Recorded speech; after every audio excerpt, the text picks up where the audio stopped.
नमस्कार. बापरे, रेल्वे स्थानकावर पाणी बॉटल्स विकत घेताय? सावधान. त्याआधी हा व्हिडिओ बघाच. पैसे देऊन अक्षरशः मरण विकत घेताय. सविस्तर व्हिडिओ पुढे पाहण्याआधी चॅनलवरती तुम्ही नवीन असाल तर आपला RG मराठी न्यूज चॅनल जरूर सबस्क्राईब करून घ्या. सध्या मार्केटमध्ये ओरिजिनल असं काहीच मिळत नाही. प्रत्येक वस्तूमध्ये नको नको ती भेसळ करून विकली जात आहे आणि याचा थेट परिणाम ग्राहकांच्या आरोग्यावर होतो आहे. बऱ्याच वेळेला आपण प्रवासामध्ये अनेक लोक काही खाणे जाणीवपूर्वक टाळत असतात, पण पाणी मात्र हमखास प्यावंच लागतं.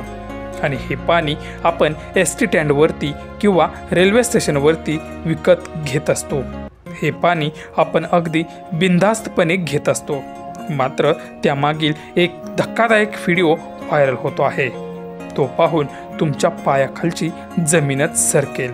व्हिडिओमध्ये तुम्ही पाहू शकता की एका रेल्वे स्टेशनवरती एक व्यक्ती प्लॅटफॉर्मवरील सरकारी पाण्याच्या टाकीजवळ उभा असून टाकीजवळचा परिसर अत्यंत गलिच्छ आहे. इकडे तिकडे संपूर्ण कचरा पडलेला दिसतो आहे. उभा असलेला व्यक्ती बेपरवाईने थेट नळातून रिकामी मिनरल वॉटरची बाटली भरताना दिसतो आहे. पाणी भरल्यानंतर तो तीच बाटली प्लास्टिकच्या पिशवीत ठेवतो आहे. याआधी त्याने अशाच पद्धतीने बाकीच्या बॉटल्स भरल्या आहेत. यानंतर तो व्यक्ती त्या बॉटल्स उचलून घेऊन जातो आहे. ह्या सर्व बनावट मिनरल वॉटरच्या बाटल्या चक्क प्रवाशांना विकल्या जात आहेत. हा व्हिडिओ पाहून सोशल मीडियावर संतापाची लाट उसळली असून अशा विक्रेत्यांच्यावर कडक कारवाई करावी अशी मागणी मोठ्या प्रमाणावर होते आहे.